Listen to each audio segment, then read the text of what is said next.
Beleza, estamos aqui de volta no canal R Filho Autos para mais um vídeo. Esse vídeo de hoje vou mostrar todos os detalhes daquele controlador MPPT caseiro que a gente viu aí o funcionamento no último vídeo, né? Nesse vídeo aqui eu vou ter que cortar vários testes, eu vou deixar somente a parte principal devido aí à lentidão na internet, né? Nesse tempo de quarentena, de isolamento social devido à pandemia, a internet aqui na minha região está muito lenta. Então eu vou mostrar apenas a análise do esquema eletrônico, os detalhes principais. E aí essa parte de teste, de medições, pode ficar para um próximo vídeo. No último vídeo também já ficou bem detalhado, né? A gente viu os testes na prática mesmo. Um vídeo bem resumido, onde o mais importante é o entendimento do projeto. Beleza, aqui nós temos o conversor DC-DC. Aqui nós temos a entrada com cabos de 4 milímetros e aqui a saída da alta tensão. Vamos ter aqui os cabos de 2,5 milímetros. Aqui é o esquema eletrônico. No título eu coloquei conversor 36 volts, aí no título do vídeo, né? E aqui entre parênteses eu coloco inversor, porque quando eu acrescento a segunda parte, que é a ponte H, então o conjunto completo se torna o inversor, né? Então aqui eu tenho apenas o circuito da etapa que a gente chama conversor. O conversor DC, né, tensão contínua, numa outra tensão contínua. Então aqui eu digo que a corrente em vazio é 0,4 amperes. Quando você montar a primeira etapa, né, essa parte completa aqui, e medir a corrente sem nenhuma carga, ela deverá estar em torno aqui dos 400 miliamperes. Se tiver além desses 400 miliamperes, vai ter alguma coisa errada aí na montagem. Só lembrando que este vídeo é um complemento ao vídeo anterior que está aqui no canal, é onde eu mostro todos os testes deste controlador de carga MPPT caseiro. Então nós pegamos dois módulos de energia solar, cada um de 240 watts. Nós medimos aí 33 volts em cada um deles, colocamos em paralelo. 8 amperes é a corrente de cada módulo.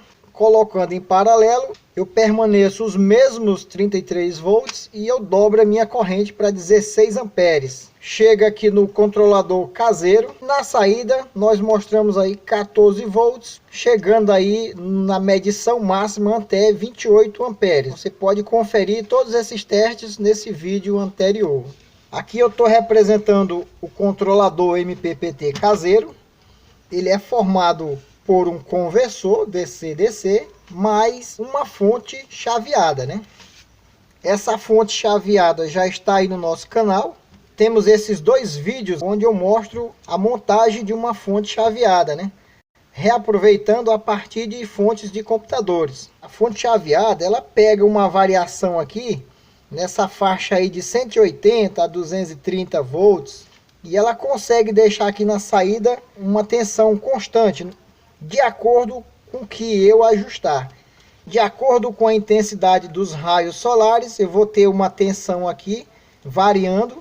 Aqui na saída também ela vai variar uma alta tensão, mas a fonte chaveada vai pegar essa alta tensão e deixar sempre numa tensão estabilizada de 14 volts, que foi a que eu ajustei aqui na fonte do projeto. Esse projeto já vai servir para o controlador MPPT, mas serve também para o inversor de 36 volts, né?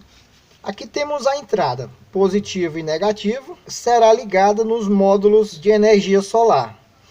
Aqui eu coloquei um fusível automotivo de 20 amperes. Lá naquele projeto que eu mostrei no vídeo, lá na verdade lá não tem esse fusível. Lá está sendo ligado diretamente naquele disjuntor que vai para os módulos de energia solar, né? Então eu coloquei aqui como uma forma de proteção, mas na prática mesmo eu nunca testei. Que eu acredito que mesmo colocando em 40 volts, ele vai ter aí uma proteção com uma tensão mais alta, no caso aqui até 40 volts. Então logo em seguida aqui tem um diodo ligando 3 cooler de 12 volts em série. Então lá no projeto ficou 2 cooler na parte do conversor e ficou um cooler na parte da fonte. Ou seja, ele está sempre na posição de exaustor. Ele vai forçar a entrada do ar por aqui, vem nessa direção, e esse outro aqui, ó, jogando o ar para fora do gabinete. Lá no projeto tem 2 caixinhas dessa montadas juntas. Então o outro lá da fonte, ele força a entrada do ar aqui para dentro do gabinete. Esse diodo ele vai servir de proteção caso se ligue invertido aqui a polaridade na entrada, né? No meu caso aqui eu estou usando o RU4D. Ele é um diodo ultra fast. Eu estou usando ele aqui porque eu tenho muita sucata aqui de monitor de tubo e eu estou aproveitando porque eu tenho muito esse tipo. Aqui eu posso usar um diodo comum. Inclusive eu posso usar esses diodos da entrada da fonte chaveada de computador, né?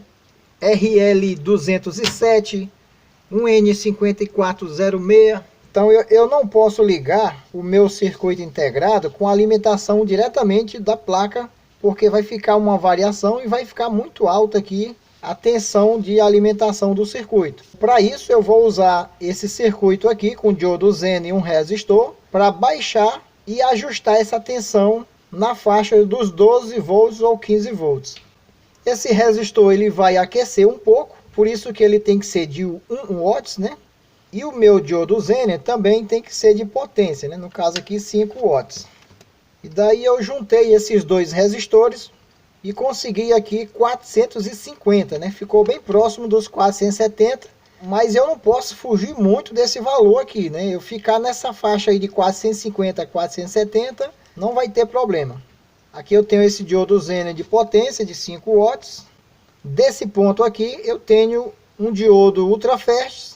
Em seguida eu tenho o capacitor de filtragem e aí eu mando a minha alimentação positiva para os pinos 15 e 13 do circuito integrado.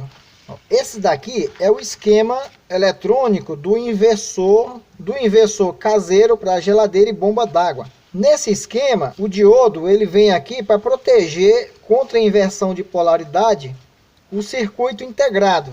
Algumas pessoas comentaram que ele estava na posição errada, né? Porque nos projetos mais anteriores, a gente usava o diodo aqui nessa situação. Então, nesse sentido aqui, né? Se inverter os polos da bateria, o diodo vai conduzir uma alta corrente e vai desarmar o disjuntor ou vai partir o fusível, né? Só que agora mudou.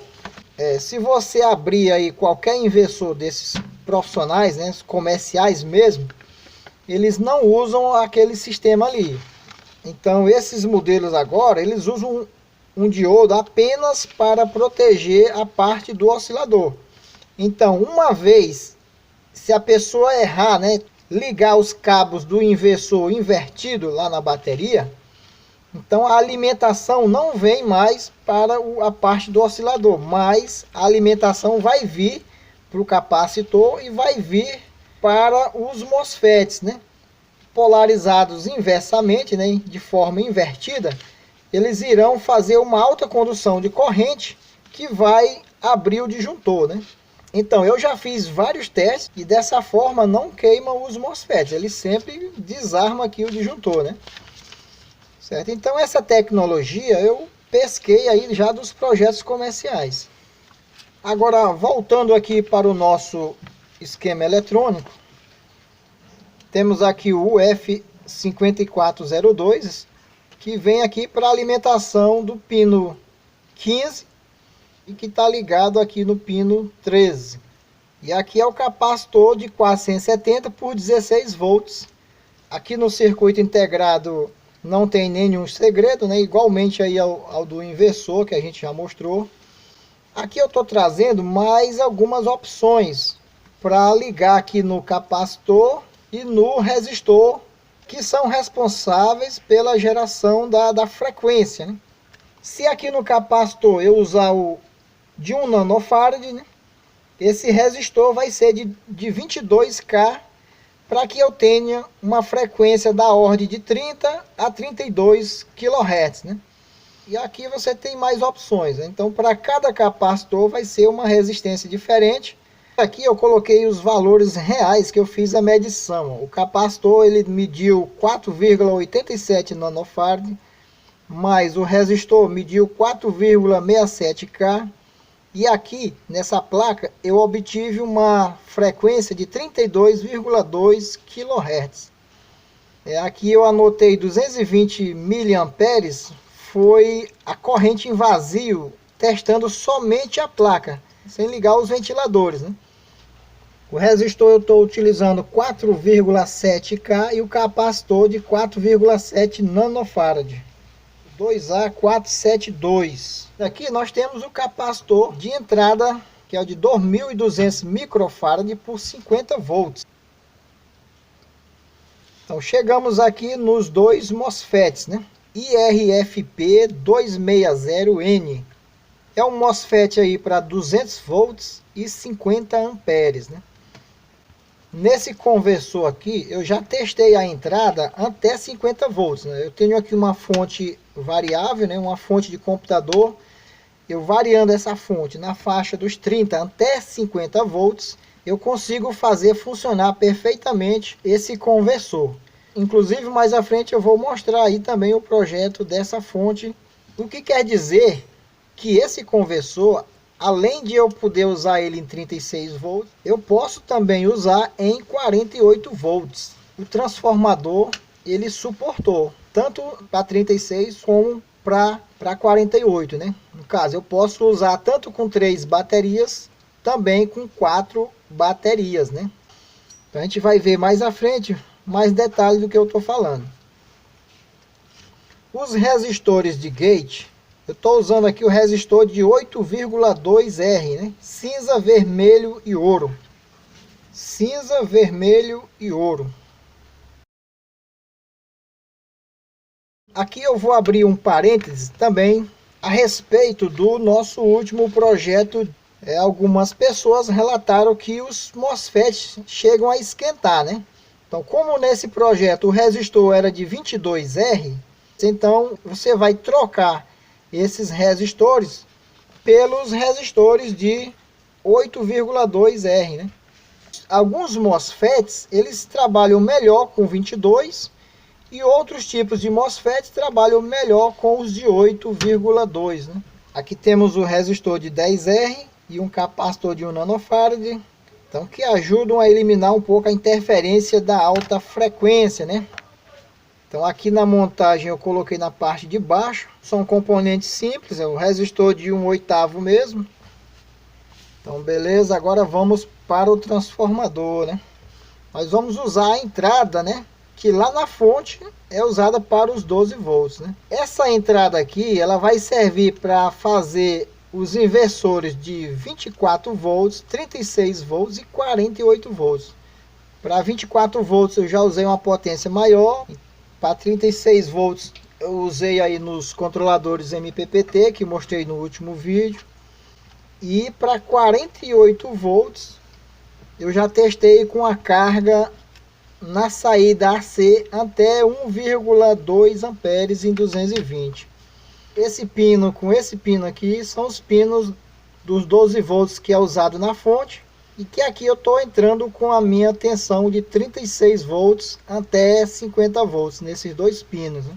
Então eu posso fazer um inversor com esses dois pinos a partir de 24 volts, né? Aqueles pinos lá dos 5 volts, estão junto esses dois, tá junto esse com esse pino, igual como fica na fonte. Aqui também eu estou fazendo aquele sistema lá de somar a bobina da saída com a bobina aqui da entrada, para que eu tenha uma tensão maior aqui, né? Ó, aqui tá os meus dois pinos da saída do transformador, né? Um deles já vai direto para a ponte de diodo.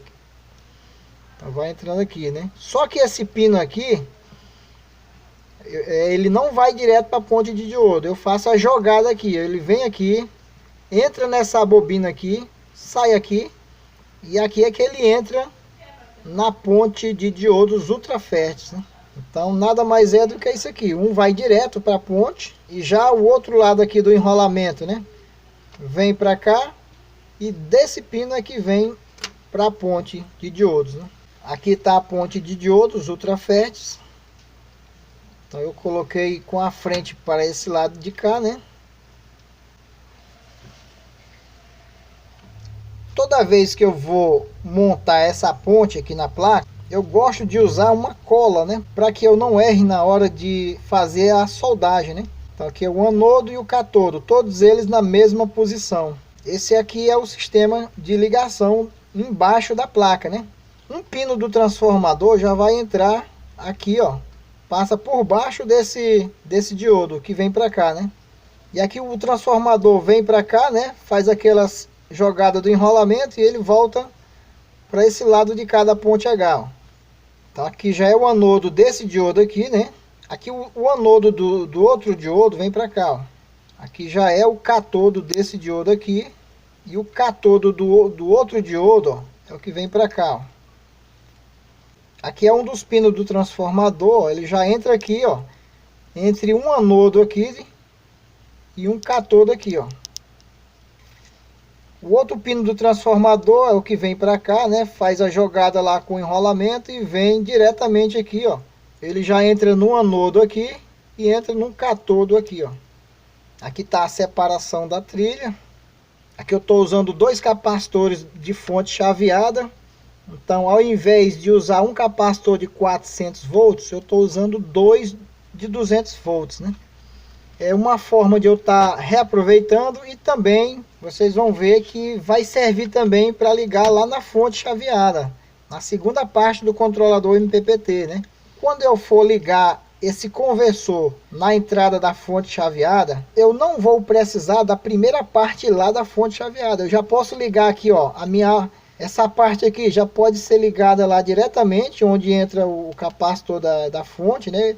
Eu não preciso ter lá os capacitores na fonte, basta eu ligar o meu fio vermelho lá, meu fio negativo, e daqui do centro eu ligo um fio aqui que vai lá para a fonte chaveada também, no mesmo lugar onde ela precisa dessa posição intermediária lá, como se fosse da entrada da fonte, ó. E aqui também um resistor, né? Esse resistor ele é importante, um resistor de potência de 1 watts, né? Usando aqui dois resistores para aproximar o valor aí, né? Que é de 100K a 120K, né? No caso aí de uma flutuação na hora da carga das baterias, né? Então vai ficar uma carga maior em cima desse resistor. O que a gente vê aqui é um circuito bastante simples, bastante enxuto, né? Só com aquelas mesmas recomendações, ó, aqui. O cabo do negativo, ele já entra praticamente em cima aqui dos source dos dois MOSFETs, né? Sempre onde vai passar a corrente maior, né, você tem que refazer esse reforço na trilha. O negativo do capacitor vem com reforço aqui na trilha. O positivo do capacitor já entra com reforço aqui, o cabo aqui diretamente aqui. Já vai aqui em cima da tomada central do transformador, né? É justamente isso aqui, ó, o cabo reforçado, ó, já vem aqui na tomada central, né?